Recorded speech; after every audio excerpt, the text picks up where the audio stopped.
Kun reediyoo Afuura Biyyaati. Reediyoon Afuura Biyyaa karaa marsaa intarneetaa sayfanabal.com torbanitti al tokko afaan Amaaraatiif afaan Oromootiin Afuura Biyyaa kan quba sin qabsiistu madda odeeffannooti. Kun reediyoo Afuura Biyyaati.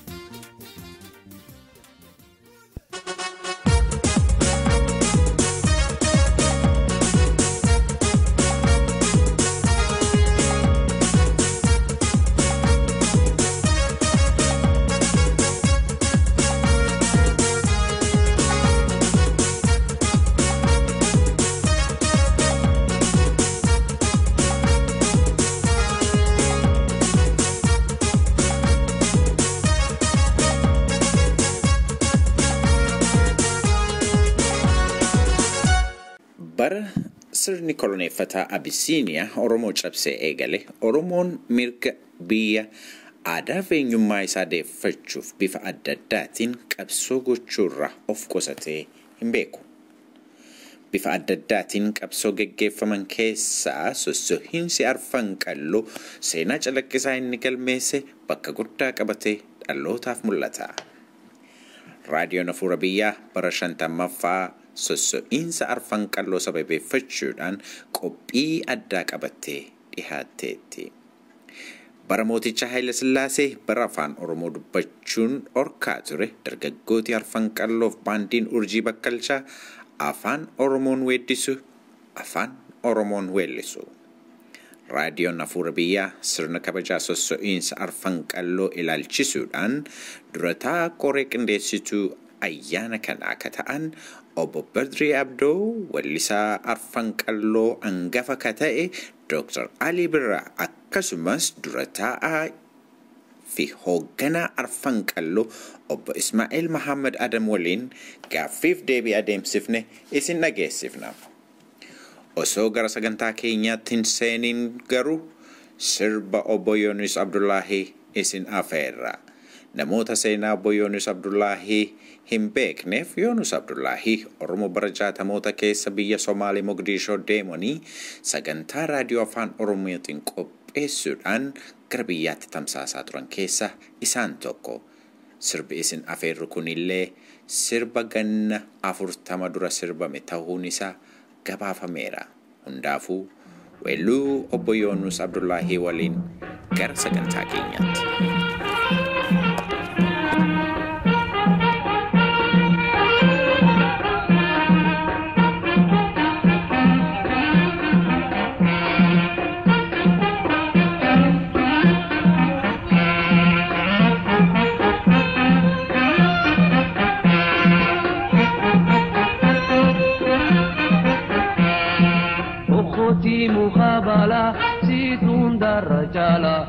Ukhti mukhabala situn darajala sifinalan ala si ashite alati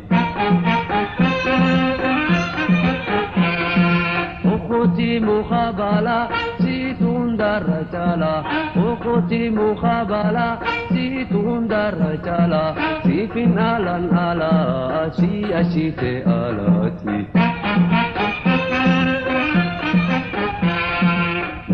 Lucky, yada khina ralaki. Lucky, simbana bontu ati.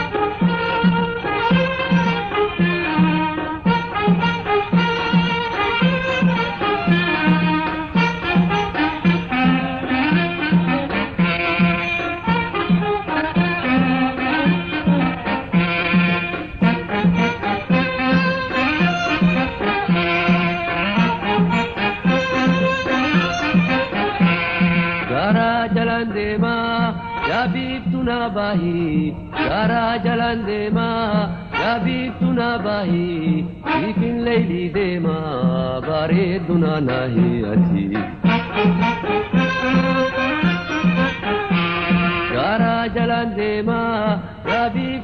bahi gara jalan dema ya bituna bahi sifin leili dema bare duna nahi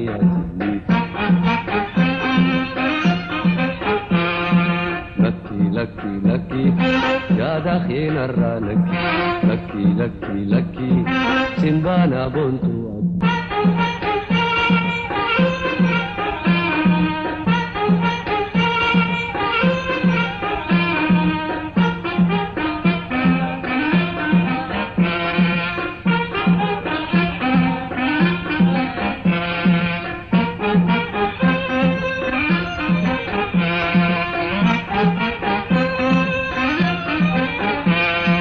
جتمي لخي امي سامناخي جتمي لخي امي سامناخي قلبينا مفودا بارد فولاخي عتي جتمي لخي امي سامناخي جتمي لخي امي سامناخي قلبينا مفودا بارد فولاخي عتي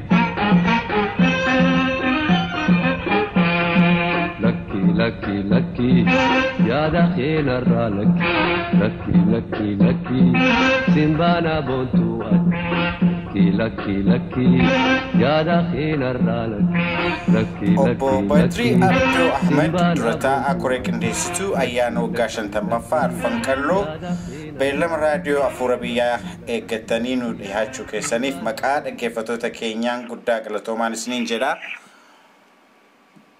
Anilena kaswati galatomin sinja makafi jafi makam sensota kore koplishitu sosoinsa hauso afrankallo amatishantam fa kan kabajuti ya gati Obbo Badri ayana kana barashantam fa arfankallo akka qopheessitan maaltu isin kakase gasigari beeta duraan balalu akkuma laaftutti khane maalinni jollu mara jalqabne ga namni hundinuu ilmaan oromoo hundi maqaasaa dhageewwan oolanii afran qalloo kan akkatti namuu dhagee haa ta'u immoo warra gartee wallisoota beekamoo isa keessaa dhalatanii uummata oromoo aadaa babbareedduu tanaan bashannansiisaa turan gurguddaa namuu ni beeka. Isaan kana wajjis waan hidhaa qabnuuf namootiin ammas waan kana naanneessan ishiifis waan akka tabuu fi waa lallaaluu waan hamileetti qabaniif teenyee marihannee mee waan kana maal godhu dandeenyaa jenneetti kaane nama lama taane oduu jennu gaamee ayyaana tokko amata 50ffaa kan waan yaadata waan xiqqaa tokko haa qopheessinu kan jiruudhaa kaanitu jalqaba.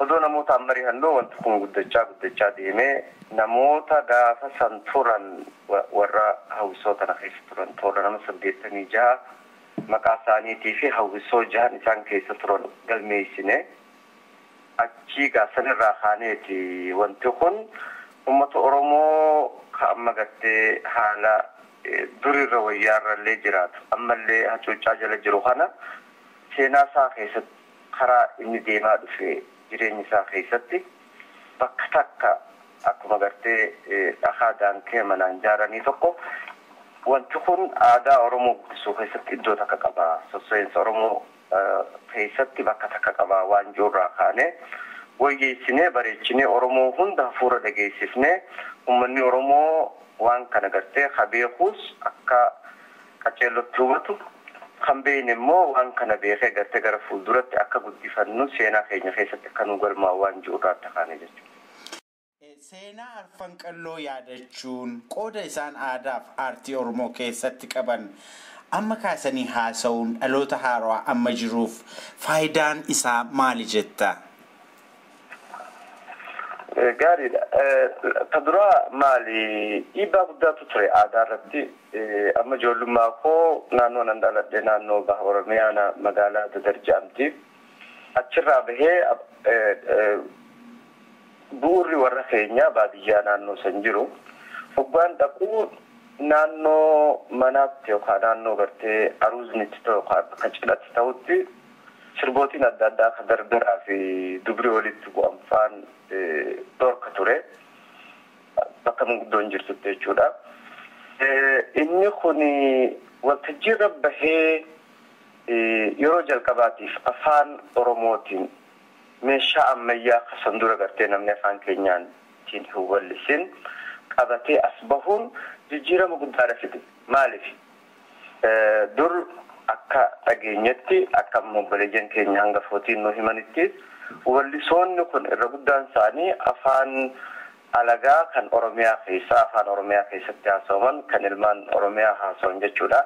Afaan alagaa sanii sirbaa turanii muuziqaa saniin dhawaa turanii haa ta'u immoo dhumarratti ishitti boonuu sabboonummaa isaanii keessatti dhagahamuudhaan namoonni hangi tokko walitti dhufanii maaliif afaan keenyaa wallisnee aruuzaa fi cidha gartee Oromoodha guggaarratti argamnu afaan alagaatiin sirbuu yookaan wallisuurra weeddisuurra afaan keenyaa maaliif wallisnee hin bareechine waan jiruurraa ka'anii namni tokko lama sadii odoo jedhanii haga nama 86 andii jahaa ga'anii inni kun jijjiirama guddaa Oromoon ishitti boonee mataa isaa ol qabatee akka deemu godhe jechuudha. Inni kun jijjiirama aadaadhaa guddaadha fidee aadaan namaa dhugaa kakaatee deebitee muuxattu mataan namaatis ilaalchi siyaasaatillee fooyya'aa dhufa. Kana keessa jijjiirama guddaatu dhufee gaafa Juun 30 dhugaasitti argamnu afaan isaanii irraa kanarra guddaa isaa dhaga'uuf teenya. Jijjiirama amatoota bara calanqotti cabnee jalqabee yeroo jalqabaatiif gama aadaatiin gara Oromoon ifitti boonanii gabbahanii afaan fiitii wallisuu fi aadaa fi garsiisuutiin kan jalqabaa ja'ameeti laalama. Saniif dhaloonni keenyaas kasan duraatiif kasan boodaatilleen isa kana bu'aan inni fide jijjiirama gurguddaa adda addaa naannoo adda addaattillee dhiibbaa godhuusaa ni mul'ata. Inni kun yoo amma kabajne dachii Oromiyaa keessatti seenaaleen akkanaa kan ta'an hedduutu jira kan himamin kan hin galmaa'in. Inni san hundinuu as bahee galmee irra galee dhaloota dhufuuf yaadannoos barnootaas irraa ta'a jennee waan amannee fi kanaaf irtee guddisnee ayyaaneffachuu kana filan. Gaarii dhagaatee obbo Badrii ayyaanni kun Torontoo Kanaadaa irratti kabajama. Ayyaana kana irratti maaltu hojjetama? Keessummooti keessan eenyu fa'i? Maaltu immoo ayyaana kana irratti dhiyaata kanatti qo'essitee nu ibsuu dandeessaa? Ayyaanni kun akkuma jette magaalaa Torontootti gaafa Juun 30tti namoota hedduudhaaf affeerree jalqaba warri gartee guyyaa isaanii tahee namoota waan kana bu'uuran keessaa kan jalqaba gartee yaada kana kaasee dhiibee onnatee jeenummaadhaan hanga biyyaa bahutti kan falmee obboleessa keenya hangafa obbo Ismaa'il jedhaniini. Inni biyya Jarmanii Berliin jiraata. Ammaan tanagaa dhufuudhaaf innis qophiirra jira. Yoo carraa argattan isa wajjin haasa'uudhaaf ni dandeessu. Haa ta'u immoo isaan maletti namoota akka Profeesar Mahammad Hassan nama beekamaa qorataa seenaadhaa kan ta'ani Dr. Ismaa'il Yusuf Bakar namootiin kun warra akka Jaafar Aliiti namoota hedduutu irratti argamuuf ta'a. Biyya irraayis akkasumatti nama Ibrahim Haajii jedhamu akkasumatti Dr. Gammachuu Magarsaa itti daballee namoota lama kan biraa kan sirbaatu warra sirbituu biyya keessatti turanii fi baqataniillee Soomaaliyaa turanii warra weeddisaa turanii yoo viizaan warqatanii dhufan toora nama 4 biyya irraa dhufa jechuudha. Kana alatti immoo biyyoota addunyaa keessaa biyya adda addaarraa namoota 18 kan baandii san keessa turan asitti argamu kun hayyamanii jiru. Ni abdannaa hundi isaanii akkasiin nu argaman. Akkasumatti raadiyoona keessan illee gartee kabajaadhaan isin affeerraa. Galannin badeen namoota biraa warra gartee qophii kanarratti argamuu fadhan warra hormaata adda addaa godhu jiran isaan hunda affeerree jirra. namni gariin warri xalayaan qabne argamullee baatan ammoo namni irra guddaan akka harkamu abdiinuu seenanii jiru. Obbo Badrii Abdoo Ahmed maqaa dhaggeeffattoota raadiyoo Afuura Biyyaatiin hedduu galatoomin siin jedhaa.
Ismail Muhammad Adam raadiyoon Afuura Biyyaa kabajaa waggaa 50ffaa arfan qalloo akkasumas baandii urjii bakkalchaa sababeeffachuudhaan sagantaa addaa qopheesse irratti keessummaa raadiyoo Afuura Biyyaa ta'uudhaan afeerraa keenya kabajanii beellamaan nu argamu keessaniif maqaa dhaggeeffattoota raadiyoo Afuura Biyyaatiin hedduu galatoomaan isiniin jedha. Galatoma akkanatti ulfina guddaadha akkanatti nu simachuu keessaniif gaafii akkana itti dhimmootanii nu gaafachuu keessaniif galata guddaa qabdanii isiniin jedha. Gaarii dhagaati obbo Ismaa'eel amma gara gaaffii keenyaatti yommuu seennu bara 50 dura baandii yookiin hawwisoo aadaa Oromoo calaqqisu dhaabuun yookiin ijaaruun maaliif barbaachise yoo jedhamtanii gaafattan sababa ka'umsa baandii kana akkamitti dhaggeeffattoota keenyaaf himuu dandeessu? Beesa gaafiin agartee gaafii gaariidha. Akki itti baandiin yookiin agartee hawwisoon yookiin jaarbeeyni kun itti jalqabamuun malee akkana. Magaalaa Dirree Dhawaa keessa namni agartee lakkoofsa guddaadhaan namni magaalaa san keessa jiraatu Oromoodha. Akkas ta'ee osoo jiru gara aadaatti kan dura uummanni Oromoo aadaadhaan Dirree Dhawaa kana keessa harkatti galfatee jira jechuu dandeenya. Amma osoo jedhu muuziqaa haaraa kanaan mi'a muuziqaa si'anaatiin mooderni agartee kan ta'e kanaan namni agartee wallisuu kan dhabamu ta'ee argama. Manguddoon kanarratti guddaa rakkatan. Akkam goona maal haa goonu akkamitti ijoolleen asif akka waan agartee sila osoo ta'eef isaan dardarummaa deebi'anii akka waan agartee morka san keessa agartee seenanii aadaa keenya kana jiraachisuudhaaf akka waan hawwan fakkaata yoo akkana ilaaltu. haa ta'u malee isaan umriin isaanii waan guddaa ta'eef dagdarri agartee biyyaa dargaggoon akka ka'anii waa godhan hawwii isaanii kana waan agarreef nus ijoolleen teenya hammi tokko wal mari'achuudhaatti hafe. Nus biyya kana keessa jirra. Nuti hangafni. Nuti nambar wan ta'uu qabna. Waan jiru kanaatu nu dhagamaa ture. Haalli kana faatu maaliif akkamitti hanqanna namaa gadi akkamitti agartee aadaan teenya taati aadaan teenya iddoo isii barbaachisu fudhachuu qabdi jenneeti haati. Gaarii dhagaati obbo Ismaa'eel baandii urjii bakkalchaa yookiin arfan qalloo keessatti qoodi hojii keessanii maal ture? Yeroo sanitti agartee akkana ture haala agartee san sirreessuudhaaf biyya san keessatti agartee magaalaa Dirree Dhawaa keessatti bakka nuun malu fudhachuudhaaf ijoollee gandaatti deemeetiin dubbachuu ture. Maali kompiitarri hin jiru akka ammaatti namni agartee kompiitaraan wal afeeree jechuun invite wal godhee walitti dhufuun hin jiru. Miilumaan deemuudha. Nus daddara yeroo sanitti deddeemeetu baan ijoollee ganda ija ijoolleen agartee hiriyaa kaan akka ilmaan biyyaatti kaan akkuma agartee ijoollee gandaatti yoo walitti dhufne malee gandi tokko keessaa yoo kaane sodaataanitillee yookiin tumsan argannu jennee akkasitti ijoollee gandaatti yoo dubbadhu afeerraa san yookiin inviteeshina san fudhatanii ulfina guddaadhaan wal agarra. Yoo dhufu namni dhufu kuni achirratti wal agarru yookiin qora sanirratti namni filmaata irratti siitu walitti nu qabe nus suma filanna jechuudhaan akka hoogganaa agartee dura taa'aa yookiin organizaationa jam'aata sanitti namni na filata. Kana gaa agartee ammaan ta'anii qoodni kiyya akka hoogganaattiin filamee jechuudha jaarmee kana keessatti. Gaarii dhagaati obbo Ismaa'eel dhaaba sanaaf yookiin hawwisoo baandii urjii bakkalchaaf dura taa'aadha isintu hoogganaa. Ijoollee bakka bakkaatti isintu walitti funaanee dargaggoota kana akka isaan baandii sana ijaaran godhe. Bara 50 dura keessumaayyuu bara mooticha Haayile Sillaasee baandii dargaggoota Oromoon ijaarame hundeessuun baandii afaan Oromoo wallisuuf aadaa Oromoo calaqqisu ijaaruun akkamitti ilaalama? Mee rakkina isin mudate nuuf hima. Akka agartee dargaggoonni kun dhufanii iddoo agartee mana agartee fudhannee iddoo mana kana keessatti waan agartee biyya keessa deemaa kaasnee eega irratti dubbanne booda kora agartee dhaabbannee kora sanirratti yookiin yaa'ii agartee godhanne sanirratti waa sadii akka lafa kaayannee maqaan keenya maal haa ta'u heerri ittiin hoogganamnu maal haa ta'u kan jedhu akkamitti wal agarraa kan jedhu waan agartee qoodni agarteen tokkoon keenya suutaan agartee hundi suutaan dhufa qooda akka fudhannaa waan jedhu irratti walii galla. Yeroo sanitti mootummaan waan akka agartee nutti fuula hin dabne nutti hin kaane akkuma warri biraa namni akka gruupiitti achi keessa jiru afaan adda addaatiin organized ijaaramee agartee waan aadaa isaanii kakkaasan sanitti nullee ija nurraa libsataniiti ija nutti waan hin baafne akkuma biraatti akkuma uummata biraatti nu ilaaluu turan. Garuu san booda rakkoo biraatu dhufaa sangaa deemaatii wajjin itti dhufuuf jiraanna. Gaarii dhagaatii. Ganna 50 of booda galagaltanii wayitii ilaaltan injifannoo guddaa arfan qalloo gonfatan jettan maal fa'i? Beesa gaafiin kun bakka barbaachisaatti gaafii kana kaaste maali jennaan yeroo sanitti uummanni agartee keenya eega cabxiitii calii calanqoo booda uummanni keenya akkuma riphetti akkuma hufetti agartee jiraachuu ture. Maali jennaan nagaya eeyduun biyyaa yookiin saxxisaa waan jedhamu kuni nama keenya akka jabatti faana hordofuu turan. waan activity waan sossooha adda addaa kuni hunda akka malatti faana waan hordofaniif jecha akka laafatti namni sossoohuu danda'uu hin turre. Nuyi tarii ijoollummaaniis ta'u yookiin cabbiitii calanqoo san rakkoon isaa guddaa maybe impactiin akkasiisan nurratti maybe waan hin hojjenneef ta'uu mala daddalummaanis ta'uu mala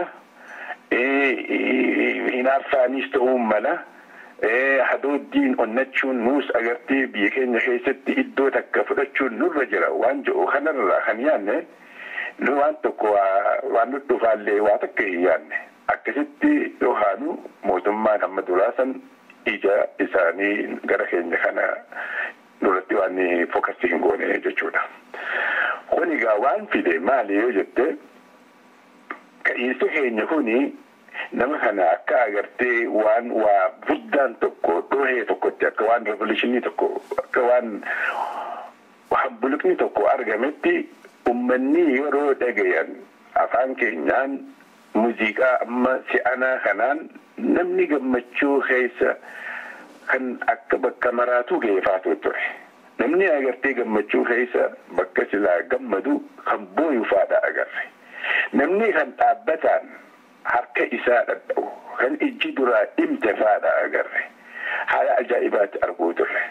Namni iddoo itti dhaabbannu irratti nutti achi haachaa nu hammachaa nu dhungachaa horii hamma xinnaa harkaa qaban goshatti yookiin kiisitti nu haruu turan. Dubartiin teenya silisa agartee mormaa warqee kana kan uffatan baasaniiti agartee nu uffisuu turan. Wani hunda jaalala ajaa'ibaatiin tattahuu ture. Haalli kun maal fide yoo jenne waan ajaa'ibaa dura sabboonummaan agartee ummata Oromoo keessatti akka agartee danfu akka agartee ka'u gochuu eenyummaa ifiitti boonuu dhaammochuu dhabuu Oromummaatti dhaammochuu dhabuu haala ajaa'ibaa arguu turre.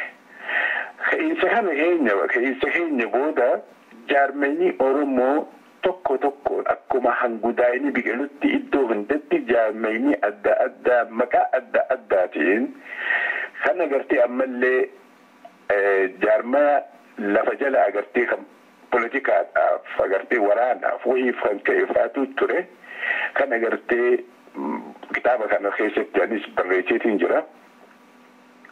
Gara agartee ministeera galitti agartee tarkaanfachiisuuf warra ijaarame faatu dhufe. Haala agartee gaariidhaa uumamee ummatummaan Oromootinis guddachaa nama keessatti dhuftee jechuudha. Keessa keenya kana uume. Gaariidha gaati Ismaa'eel. Injifannoo gurguddaan akkasii kun yeroo baay'ee aarsaaf wareegama qaaliin dhugooma yookiin argama.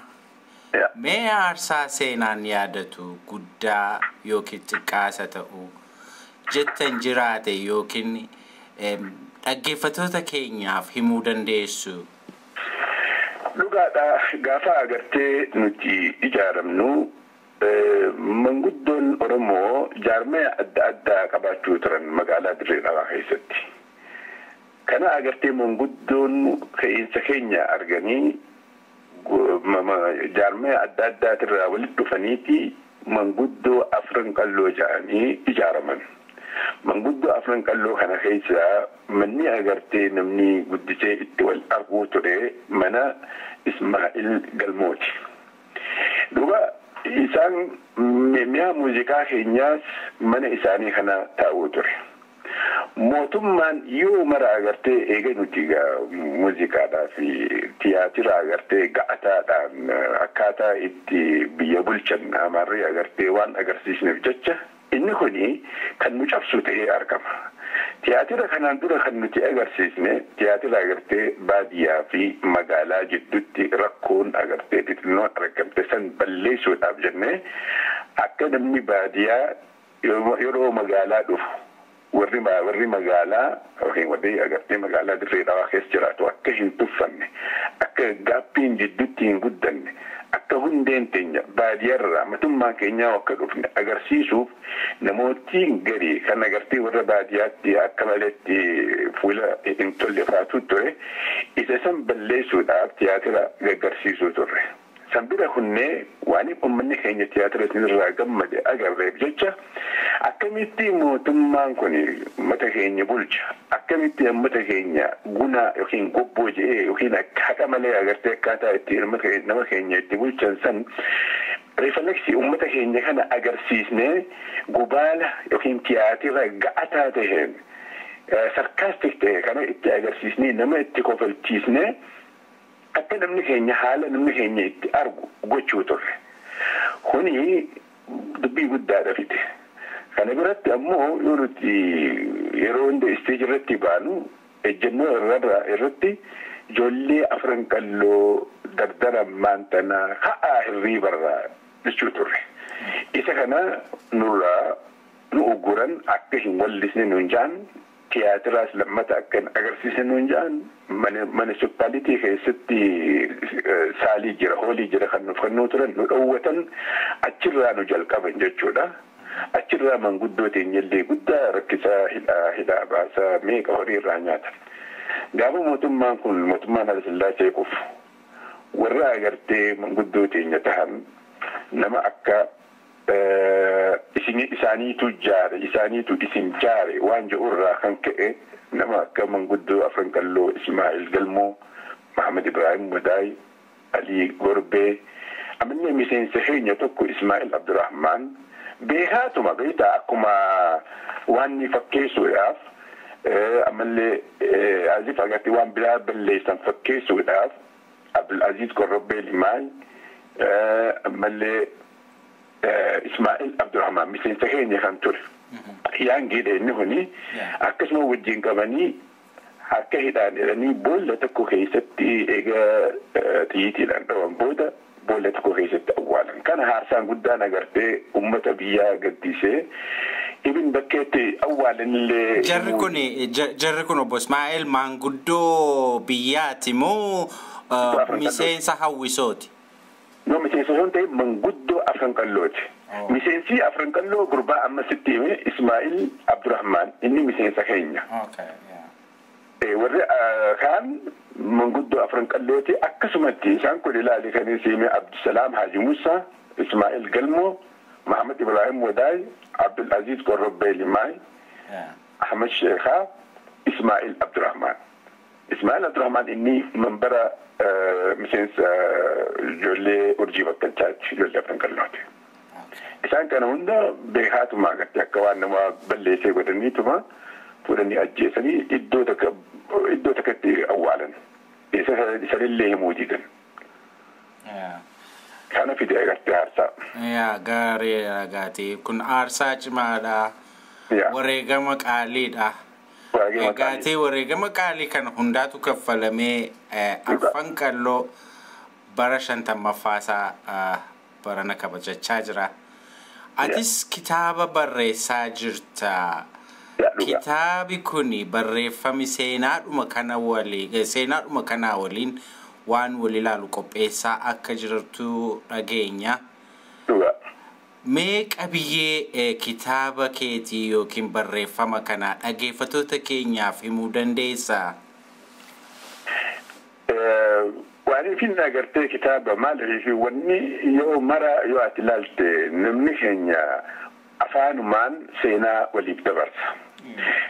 Kan ammoo yoo hin barreeffamne yoo agartee barreeffamee xalayaarra hin qubachiifne akkasumaan irra guddaan isaa bada. Kuni akka hin taaneef jecha barreessaa barbaachisaadha waan jiru na dhagahame. Akkasumatti egaa namoonni ni garii maaliif atummaan agartee waan kana siit keessa beekaa maaliif hin barreessinen kuni gaafiinis dhugatti jaallawanii namoota biraatirraa akkasumatti waan gaggaafatin irraa kan ka'e sorry akkasittiin taa'ee kitaaba kana jalqaba waan hundumaa agartee kan nuti keessa baanee fi warra agartee nu dura ture aadaadhaan agartee biyya san keessatti beekamees warra agartee kanaan dura rakkoon adda addaa irra gees kitaabni kun haammateeti jira. Akkasitti amma kitaaba kana fixeetiin jira. Yeroo gabaabaa keessatti agartee amma baasuuf hin jira yoo rabbi jedhu. Waggaa 50 ayyaana kana irratti hin qaqqabu jechuudha. Yaalaatiin jira maali nama reekoordi godhinaan jaanii jiru kitaaba kana kanaaf hin agartee waan irratti CD irratti baasuudhaaf jira. I hope amma achirratti qaqqaba jeetiin abdadha. Gaarii dhagaati obbo Ismaa'eel raadiyoon hafuura biyyaa gaaffii isaa asirratti xumurata. Yaadaa fi dhaamsi ati dabarfachuu barbaaddu hoo jiraate itti fufuu dandeessa. Waan inni dhaamu yoo jiraatte namni agartee jiraattu dhaamsaan dabarsuuf barbaadu jiraate ijoolleen agartee Oromoodha akka agartee waan dabreerra akka barree if qopheessinu. Kan dhufu guddaadha. Kan dabre waan dabre xinnaadha. Inni dhufu immoo guddaadha. Isa saniif if qopheessuudha. Biyya jirrutti if dagachuudha miti.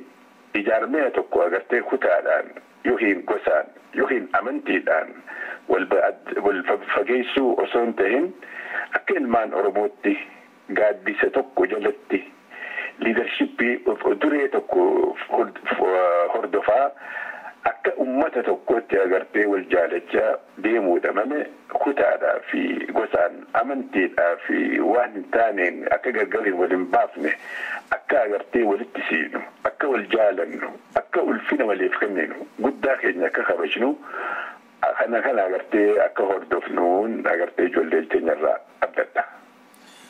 Obbo Ismaa'eel Mahammad Adam raadiyoon hafuura biyyaa kabajaa waggaa 50ffaa arfan qalloo baandii urjii bakkalchaa sababeeffachuudhaan sagantaa addaa qopheessite irratti keessummaa keenya taatee gaaffii nuti si gaafanne hundaaf deebii quubsaa waan nu laalteef maqaa dhaggeeffattoota keenyaan hedduu galatoomi jenna. Galatoomaa.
Dr. Ali Birraa Afeerraa raadiyoon afuura biyyaasiif dhiyeessite fudhattee beellamaan nu argamuu keetiif maqaa dhaggeeffattoota raadiyoo afuura biyyaatiin hedduu galatoomi jenna. Isinis galatooma carraa kannaa kennuu keessanii. Gaarii dhagaatee Ali sagantaan keenya har'aa kan iseen irratti xiyyeeffattu waggaa 50ffaa dhaloota arfan qalloo baandii muuziqaa sanarraa kaha waa hundaa dura ituu isatti hin seenin Ali fayyummaan kee akkami yeroo darbe akkasi dhukkubee ture beennaa namootis Oromooti hundumtuullee beeku amma hoo nagaan kee akkami fooyyee qabdaa? Amma nagaa fayyaadha guututti fayyaadha amma duraan eetinnoon dhukkubee ture. Yeah. Surgery tokko gama biyya Thailand dhaqeetiin achi surgery godhee deebi'u. Mataa kana baay'ee na dhukkubuu ture sanis amma fayyee galata rabbiiti waan hundumaa qixxeedha na fakkaata amma waa takka hin qabu nagaa fayyaadha. Baay'ee gaariidha gaatee Ali. Bara 50 duraa keessumaa'u bara mooticha Haayile Sillaasee afaan Oromoon weellisuun akkamitti ilaalama? Dhiibbaan ture maali? Injifannoo guddaan baandiin yookiin immoo hawwisoon arfan qalloo gonfatan yoo maal fakkaata? Gaaffii cimaadha dheeraadha. Jechuun koo ibsuudhaaf yeroo dheeraa namarraa fuudha garuu gaggabaabseetumaan hima. Baandiin afran qalloo yookaan maqaan baandii urjii bakkalchaati. Urjii bakkalchaa jedhama. Afran qalloo gaa manguddoo agartee support gootu ittiftu dardaroota kana isaan waan akka maabara afran qalloo jedhu qabaachuu turan. Achumaayi maqaan afran qalloo gruupii muuziqaa kanaafis kenname. Akkasumatti afran qalloo jedhaman malee urjii bakkalchaati kan jedhaman. Dhaloonni isaanii yookaan ka'uun isaanii akka lakkoofsa Awurooppaatti 1962 irratti ture. Kunis kan ta'e manguddoon siin jedhu kun afran qalloo kan jedhaman farseetumaan himataa mana cidhaa tokkotti ijoollee alagaa kan taate Oromoo kan hin taanetu dhufee cidhni kan Oromoo ture otoo sirbanuu ijoolleen alagaa kan gadi manguddoo keessaa namni tokko ka'eetimee sirba Oromoo tokko ni taphadhaa jedheen akkoordiyooniidhaan taphatama gaafa. Booddee akkoordiyooniin kun afaan Oromoo hin beekuu jechaa deebisa argate iddoo guddichi. Achi itti dhaga'ame cidhiinis keenya ta'ee birris baafnee akkana kan hin jaan ijoolleen dargaggoonni Oromoo hin jiran yaa'anii akkasi barbaadanii ijoollee barbaadanii akka Ismaa'il Muhammad Abubakar Musaa Aggafaa walaloo ammayyaa Oromoo muuziqaa Oromootiif kan ammayyaa kan barreessu ture Abdurrahman Taagadaatu du'ee Abubakar Musaa Ali Shabboo Muhammad Yusuf ati dargaggoonni gaa maqaa isaanii yoon lakkaa'e dheeraa waan ta'eef jecha dargaggoonni kun akkasi barbaadamanii argamanii manguddoon kun jajjabeessanii horii ta'anii mi'a sambiitanii akka tireen godhanii afaan Oromootiin akka sirbu danda'an haggoon manguddoo san afaan Oromootiin sirbuun akkamii jettee kan na gaafatte afaan Oromootiin fi afaan Oromoo haasa'uun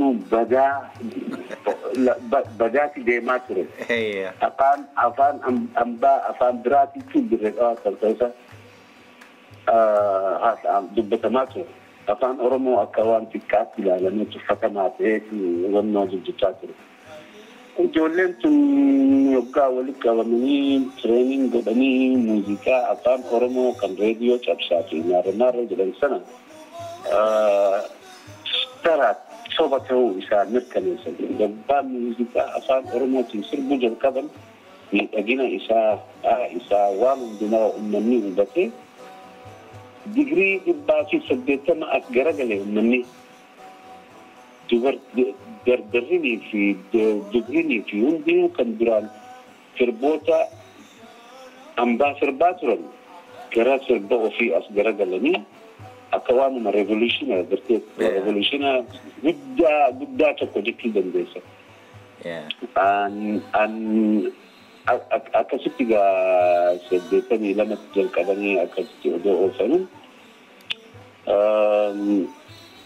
injifannoon isaanii har'a akka gaariitti bifa ta'eetti natti mul'ata yookaan yeroo sanitti illee natti mul'anne amma dhugatti injifannoo guddaadha injifannee jechuudha dandeenya afaan aadaa darbamee irraanfatamee gatamee nu harkaa facaasuuf ka'an hundaa'uu deebisanii ijoolleen kun ka'umsi isaanii san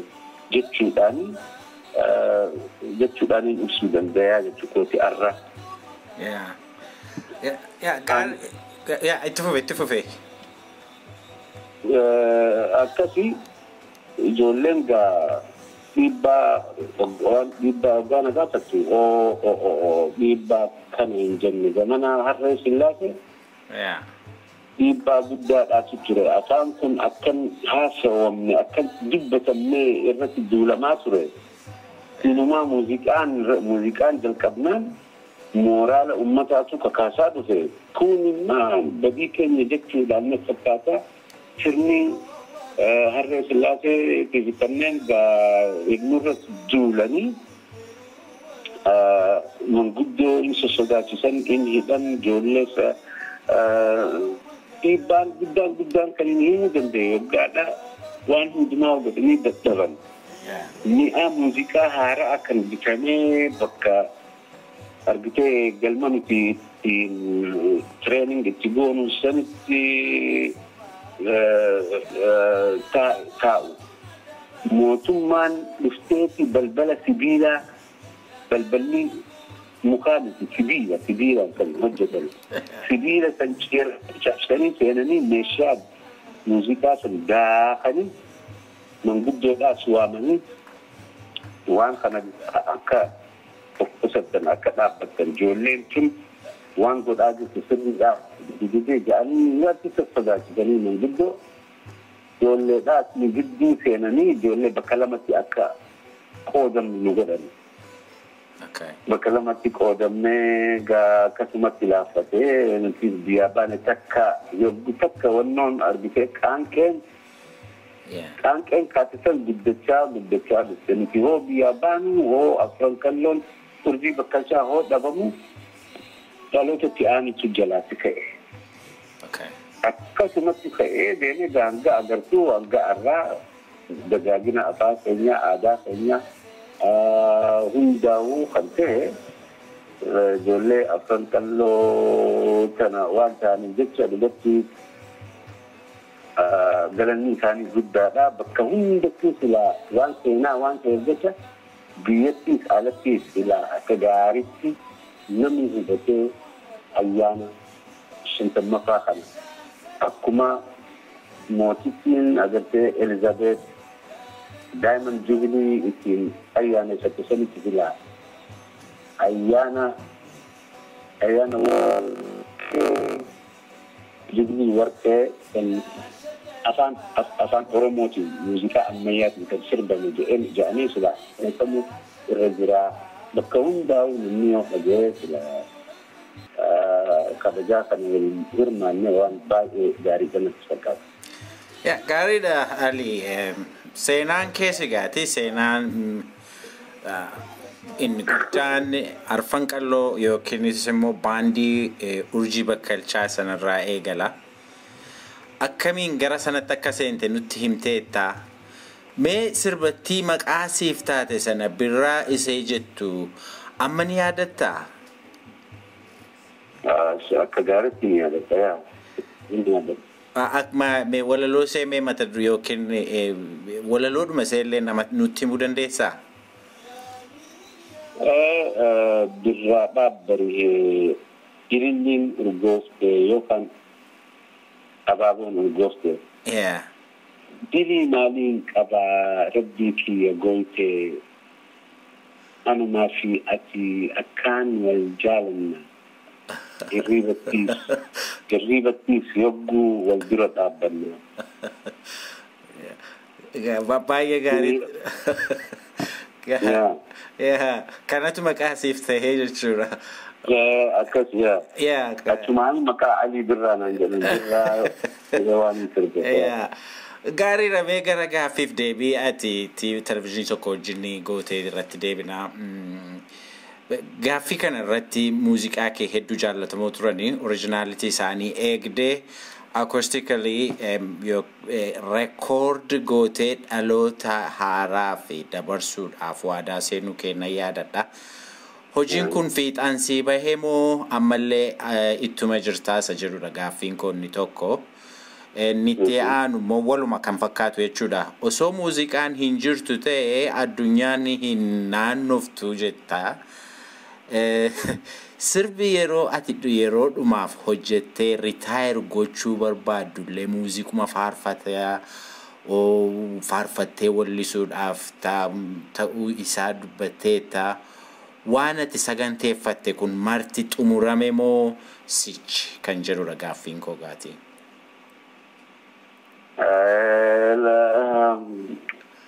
Yaanni inuma jira. Yaanni jechuun koo ritaayimentii dura waanuma uummanni na gaafate akustikli sirboota darban san hundaa'u akkaan waraabee gurra ummataatiin dhaqqabu namni baay'eetiin na gaafachaa ture. Yaada sana keessa dammaqsan sammuu kiyya keessa jira garuu ani waggaa 9 dabre kana rakkina fayyaa keessaan ture fayyaa dhaba kana sanitti xiqqoo gara duubaa na harkisee nan qaba yaada nan qaba amma fayyee jalatti darabbii fi ammaa kana gubbaan hojii akka waan NGO tokko jalqabne anaa fi haati warraa kiyya. Biyyatti ijoollee harka qalleeyyii waan nyaatan hin qabne uffataa hin qabne kana ilaallee turre achumarraa jalqabnee mee ijoollee kana gargaarru waan jiru Birra Children's Education Fund kan jedhu NGO tokko dhaabne kunis yeroo hanga dheeraa tokko narraa fuudhe jechuun enerjii kiyaashii kana amma waan hundumaa karaa nu qabate karaa muuziqaa wannoo kanagaa kan dhumaa hojjechuudhaaf amma saganteeffadheetiin jira itti hidhadheetiin jira nan hojjedhaa jechuudha.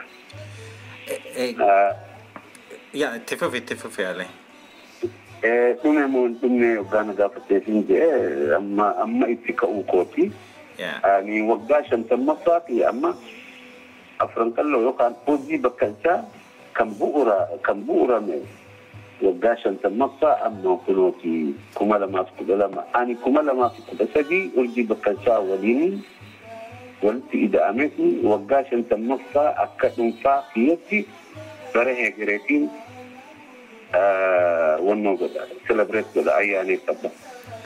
Achirratti gallakkisuudhaaf waan amma nagaafatte kana sirboota boodaa kan riqaarum odoon goone achirratti lakkisuudhaaf saganteessee jira waggaa 50 kee 2013 bara dhufu jechaadha. Okay. Yagaan muuziqaa jalqabe akkasitti yaa saganteessee jira. Gaafiin lamadaa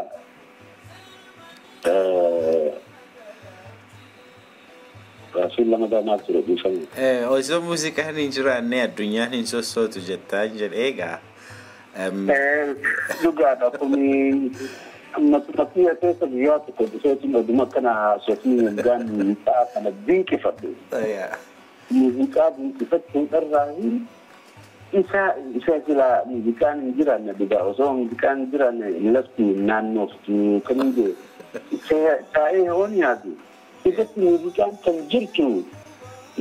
kan jirtu gaafuma lafti argamte rabbiin gaafa uumerraa jalqabeeti.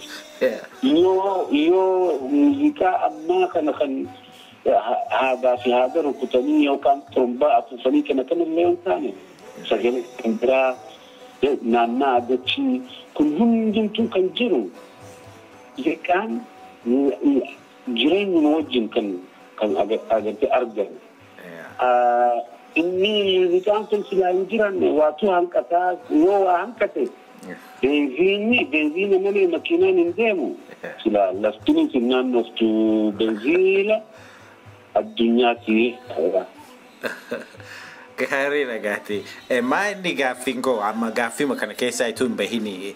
Muuziqaa kana akka duraan ati taphachaa turteetti oriijinaalitii isaa eeganii yookiinis immoo akka yeroo sanaatti ituu hin jijjiiramin muuziqaa kana amma irra deebitee hojjechuudhaaf tokkoffaa namni dandeettii muuziqaa meeshaa muuziqaa bara sana ati ittiin taphattu barana sii taphattu bara ammaa kana taphachuu danda'u salphaatti argamaa akka jedhudha gaaffiin koo. Meeshaalee sana akka duraan ati yeroo tarii gaati yoon inni irraanfadhu ta'e Kibur Zabanyaa fa'aa baandii Kibur Zabanyaa kana keessa yeroo turte baandiin sun meeshaa inni taphatu ergasiitis immoo baandii adda addaa keessa turte Itiyoo Star maal kan jedhaman miti yaali. Meeshaa jarri kun akka sanatti bara sana jarri sun meeshaa akkaataa isaan itti taphatanitti namni sii taphatu argamuu hin danda'a haala ammaa keessatti maaliif wanti baay'een synthesizeriitu taphachaa jira fansiin jechaa jira gaatisitu abbaa ogumaati mee nutti himi kana. Lati simply akka laafumatti yoo laalte dandeettii muuziqaa namni taphatu baay'eetu jira amma gaajettiin koo akkuma jettee elektirooniksii kana synthesizeriidhaaf kana kanaan hojjetamaa garuu uummanni dandeettii muuziqaa qabus bashi baay'eedhaatu jira rakkoon hin jiru.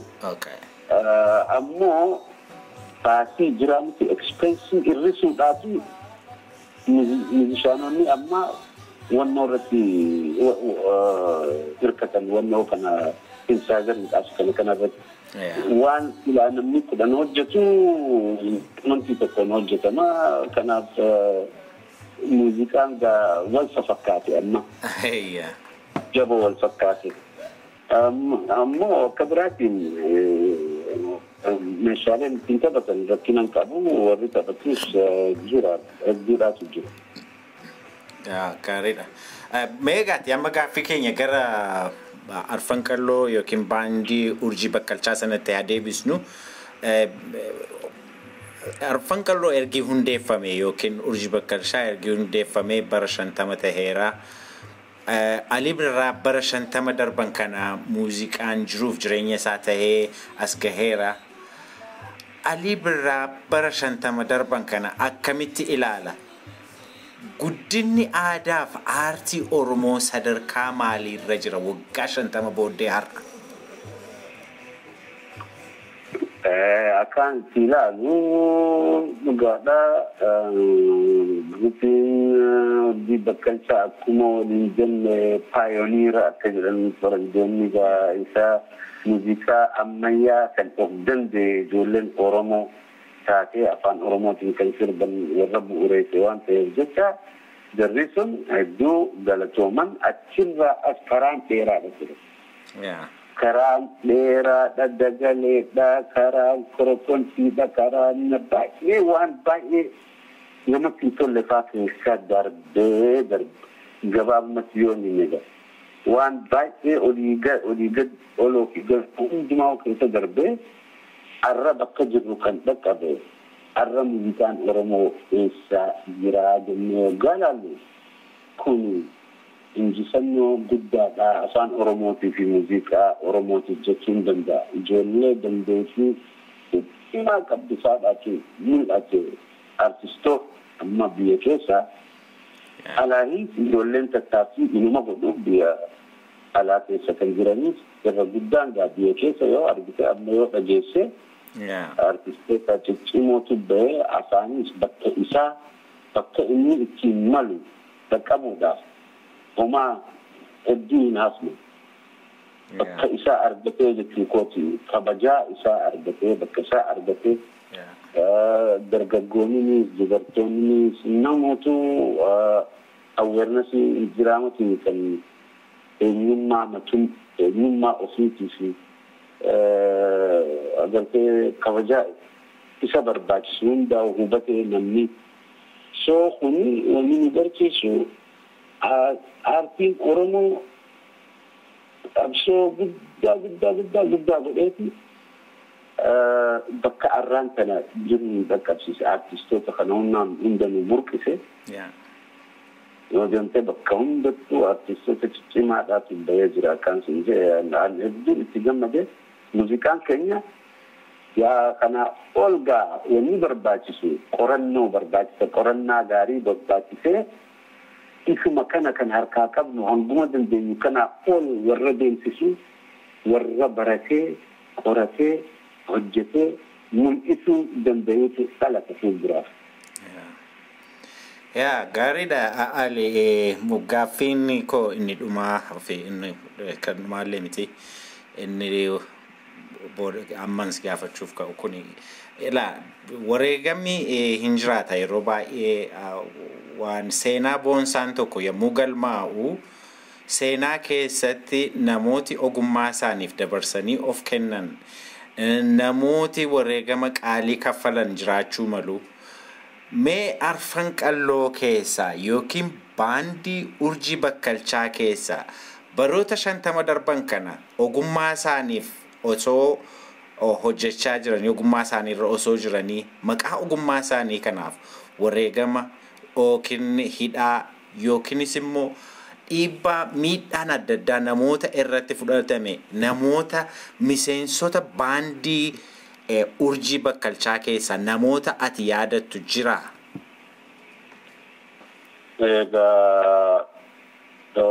Akka dhugaatti yoo ilaalle namni dhugatti maqaa afaan keenyaa fi maqaa keenyaa fi hundaaf tattaaffii guddaa godhee qabsaa'ee dhugatti successful akka ta'u wanni kun kan godhe kan dura Abubakar Musa obboleessa keenya Rabbi rahmataa godhu du'e saraawwitii darbiidhaatitu rukute. Namichi kun he was one of the best waan dandeettii cimaa qaba. Gudatti ammas sabboonummaa guddaadha qaba.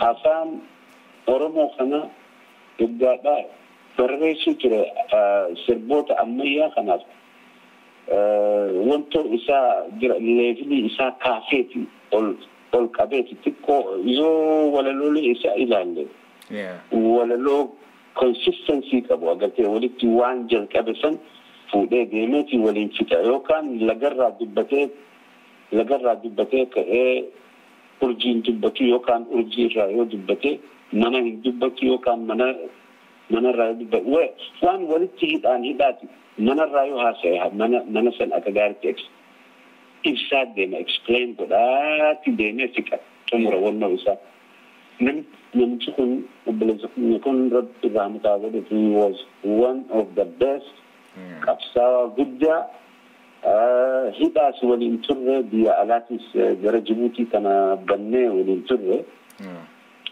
hidhaa keessaas turre gaa tokko maaliif hidhamtan yaale sababi hidhaa keessanii maali?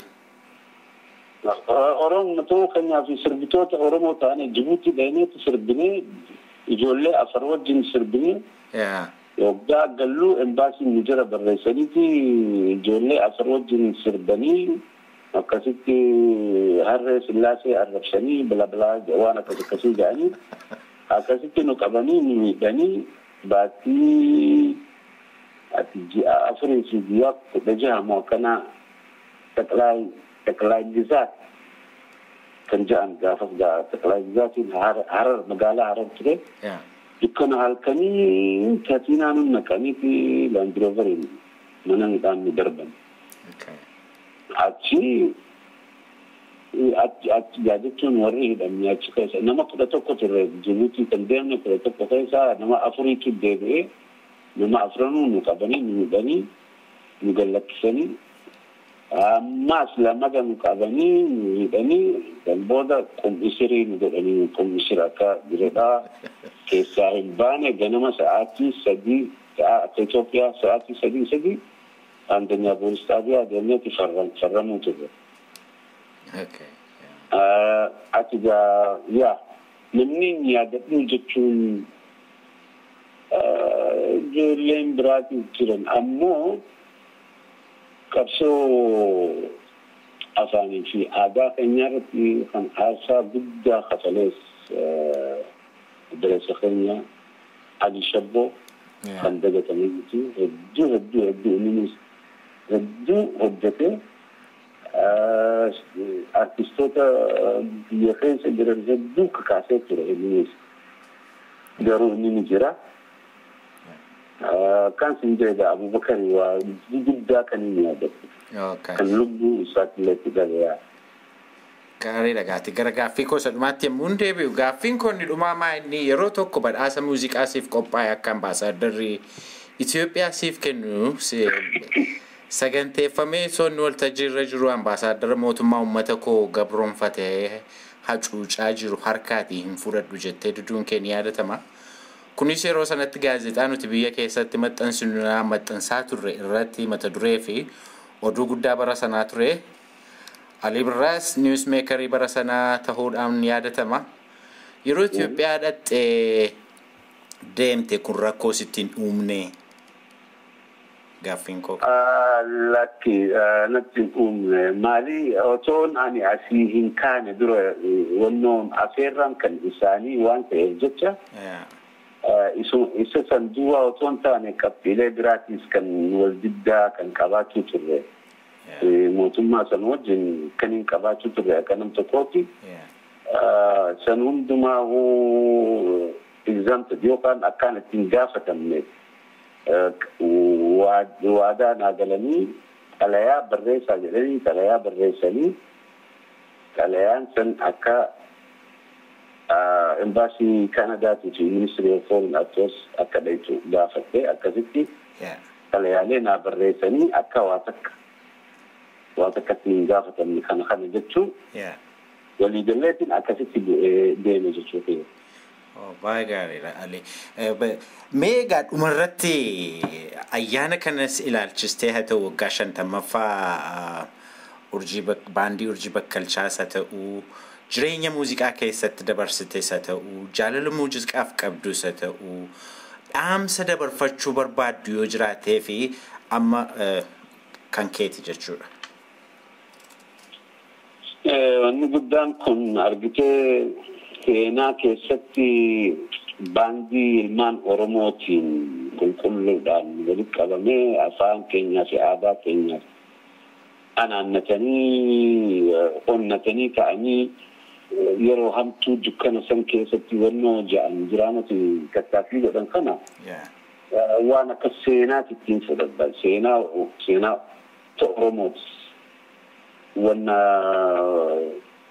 akka proojii tokkootti ga'a. So ijoollee ayyaana kana bakka jirutti ilmaan Oromoo kan taane mara yoo ayyaana seenaawaadhaa jennee yoo kabajne kabajaan nuu fi kan nu boonsus numa namuutu akka qoodarraa fudhatu akka hirmaatuun obboleen keenya ilmaan keenya maramu guddoodhaa fi xiqqaa guddaa hin jiru.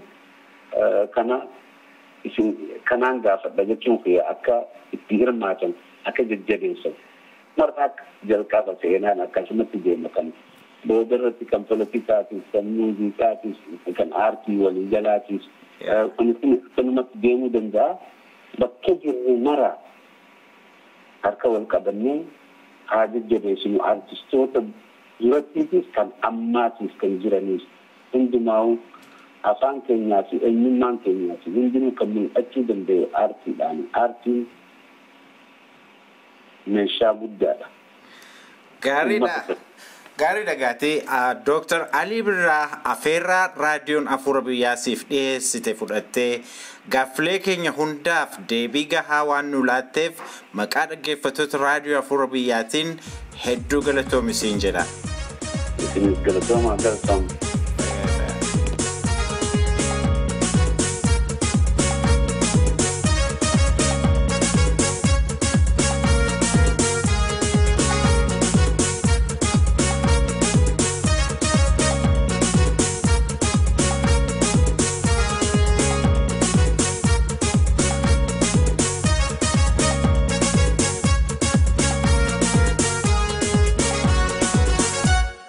Gammachiiftu lubbuu bohaarsitu onnee yaa agartuu ija tan fakkaatu qabne yaa agartuu ija.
Sadokananin jireenya waraa onde fihida jaalala dhugaa bultii cimsa dagaagaa bultii cimsa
isan isin lame akkasi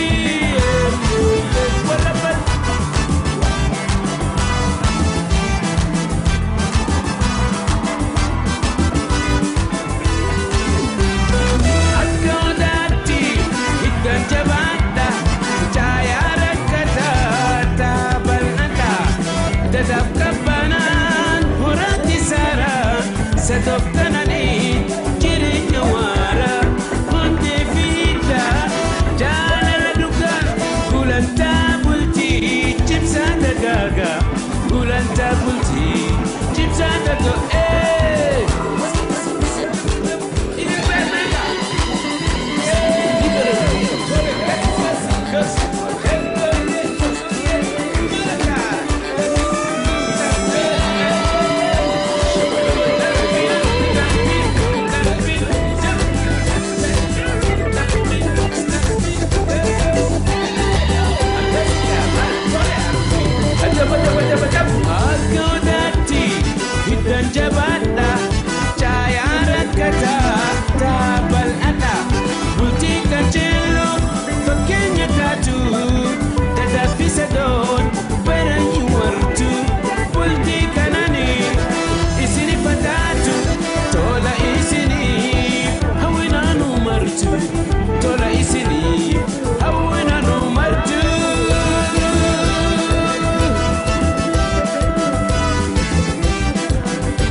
Gorsaftin isan